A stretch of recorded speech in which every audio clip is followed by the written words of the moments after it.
I mean, Phil, in some ways, do you think in 2020 that there were members in the audience that had more respect for what you did then than, say, the win in 2016 or 15? Because you saw a man come back, put himself on the line, knowing that nothing was guaranteed on that stage, knowing that you'd be criticized and under the microscope. I mean, I know if I'd have been in the audience, I probably would have given you more respect for that. I had Ice-T, the rapper, on before, and he said, Brian, it's not about the come up, it's about the come back. That's when we see what you're made of. Anybody can string together some wins, but can you come back from a hard time? So did you feel that there was maybe a different level of respect from people? Online for sure. While up on stage, I wasn't quite sure how to process that. I think for me, it was more of an attitude check because I had to exude a certain level of professionalism. And I wanted to shock everybody of letting them know that, don't worry, I'm okay. Because I didn't do this show specifically just to win. This was more of a moral victory for me to prove that I went through more adversity than probably 99% of the guys in the world did that compete. Having that microscope that you speak of, being expected to always win, not peak for, gosh, I mean, once in my entire career, and actually stand up there and be like, yeah, I did this. And you're right, I did put my title on the line, I put my legacy on the line, but I think that's what champions do. They don't always, I mean, we criticize people that pick their fights all the time. For me, it was like, no, I'm going to do this because I want to see what I'm made of, because I just might win, but I just might win in a different way of knowing who I am as a human being. And that was the biggest takeaway. So I feel like the fans did see their person that maybe they loved or hated at one point have a certain level of, I don't want to say humility, but like, he's vulnerable. He can lose, but he can be happy. He can be okay.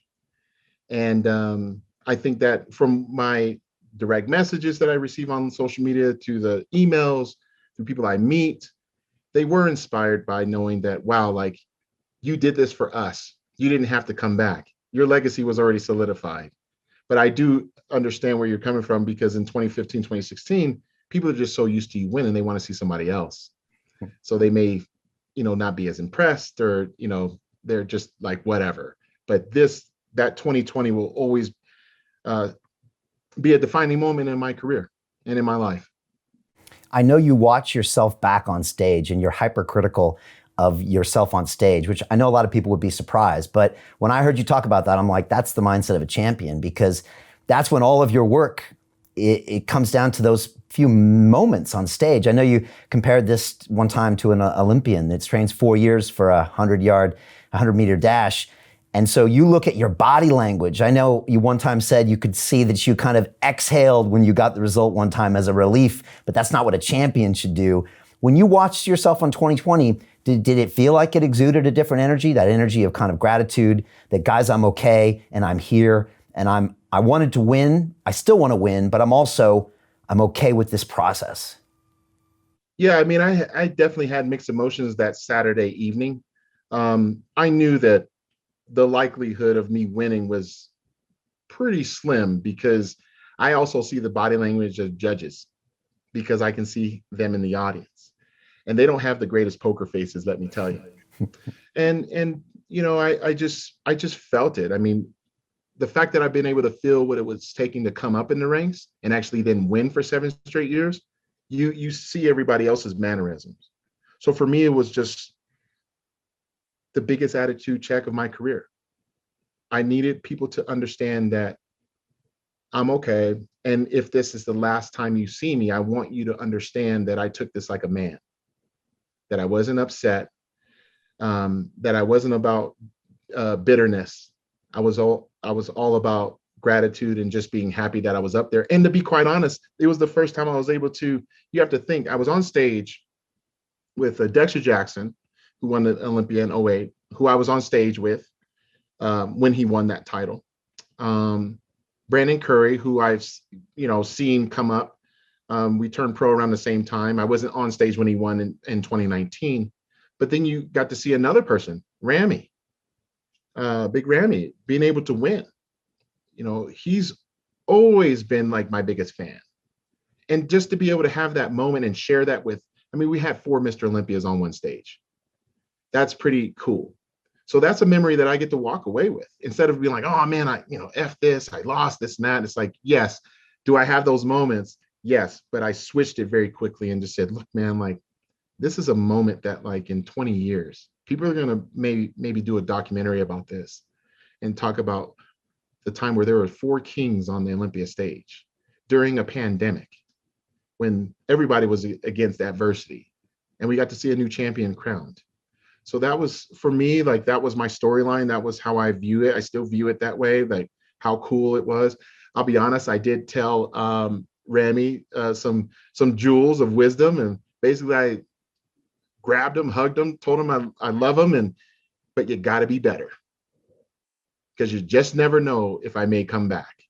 And that was just a push. That would be like Michael Jordan telling Kobe, like you got to be better, man. I expect better than you. Because of the fact that you won the contest, that's not where it ends. That's where it begins. Well, I was going to wait till later, but I mean, the next Olympia is just over 3 months. Are you coming back? Those questions are definitely still circulating even in my house. But as of right now, I'm completely undecided. I'd be more leaning toward not. Right now, I've got some other things on the burner that are of great importance. But like I said, you just never know. I've been in shape throughout this year, and I've been getting a lot of interest from other people. What's Phil's next move as far as competitive stage? I haven't retired, so I'll just say that. And I'm proving to myself that I can be multifaceted and doing other things. And that was something that I respected with Arnold, because when he did his 6th Olympia, I believe that was around the time when Pump and Iron was created. He then left, and he had explained, I will always be a bodybuilder, but there's some other things that he wanted to try. And those things were acting and such. But then he was able to come back, and I believe in 1980, and then win. So, I think I'm allowed the same opportunity. And, I just don't want to automatically revert to say, I'm doing this, because there's other things that I also have on my plate that I would like to experience, especially at 41 years old. I mean, this is beginning to be like a 35 to 45-year-old sport. Before it was like a young man's game. Now it's like Dexter Jackson competed at 51 years old. Still was like, I believe, top 10. So you just never know. So I know that was a long-winded answer, but like I'm gonna keep everybody guessing, and but I will definitely, if I were to do it, they'll know pretty soon.